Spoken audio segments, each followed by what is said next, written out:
Major আতিকুদ্দিন Ahmed খেলার জগৎকে কলুষিত করতে আওয়ামী লীগের অপকর্ষের বিবরণ তুলে ধরেন। বলেন, বিএনপি রাষ্ট্র পরিচালনার দায়িত্ব পেলে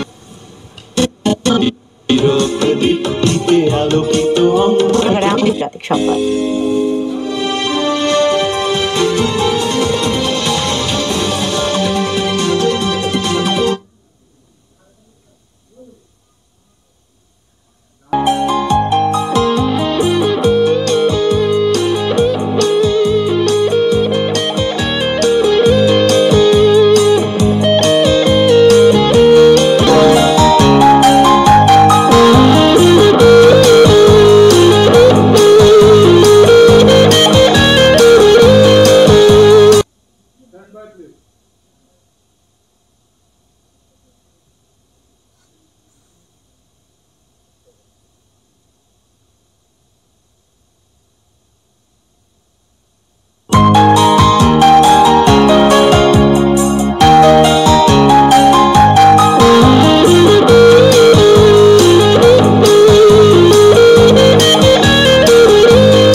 ঠিক সেই মুহূর্তে নিয়ে যাবে যে এখনই আমাদের কেক কাটতে হবে, এবং ঠিক তখনই ঘড়ির কাঁটাকে আমরা জানিয়ে কেক কাটবো, এবং সেই মুহূর্তটা চলে এসছে।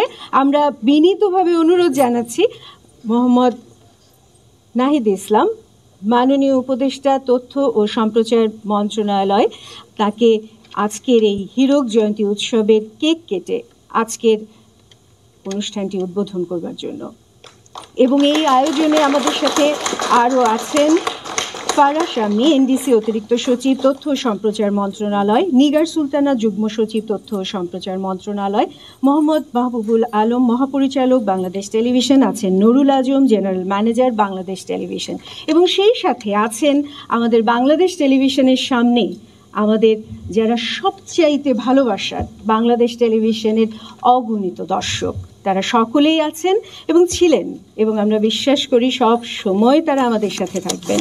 এবং বাংলাদেশ টেলিভিশন, বাংলাদেশ যতদিন আছে এবং বাংলাদেশ থাকবে ততদিন বাংলাদেশ টেলিভিশন থাকবে। বাংলাদেশ কেক উদ্বোধন, কেক কাটবার জন্য আমরা অনুরোধ করছি, এবং কেক কাটা হয়ে গেছে এবং এবারে আমাদের কেক কেটে আমরা সেই মুহূর্তটা উদযাপন করা শুরু করেছি। এবারে আমরা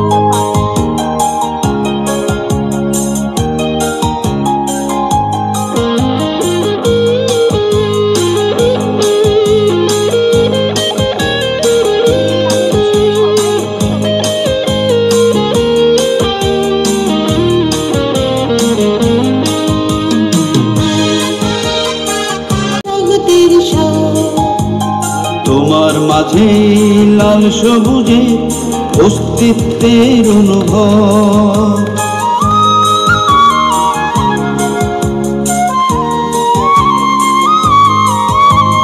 দুই চোখ ছাড়াও তোমার চোখে দেখেছি জগতের সব। তোমার মাঝে লাল সবুজে অস্তিত্বের অনুভব, আধার ভাঙা সূর্য হয়ে নিত্য ছড়াও তুমি মন মননে তাও জুড়িয়ে সত্য সুন্দর শান্তির বোধ। বুঝতে পারো সবার চাওয়া জয় করেছ যে তাই মন। তুমি প্রথম বাংলা ভাষায় কথা বলা টেলিভিশন। আজ শুভ জন্মদিন তোমার প্রিয় বাংলাদেশ টেলিভিশন। আজ শুভ জন্মদিন তোমার প্রিয় বাংলাদেশ টেলিভিশন।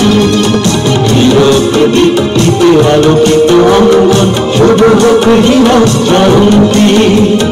চিরপ্রদীপ্তিতে আলোকিত অঙ্গন শুভ হোক হীরক জয়ন্তী।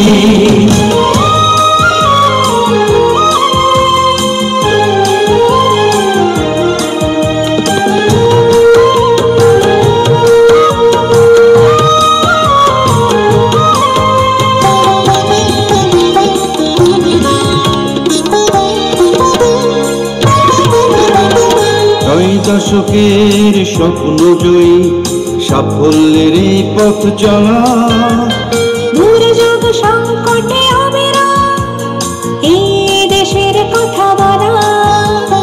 মাটি মানুষের হাসি কান্না রাগ অনুরাগের গল্প,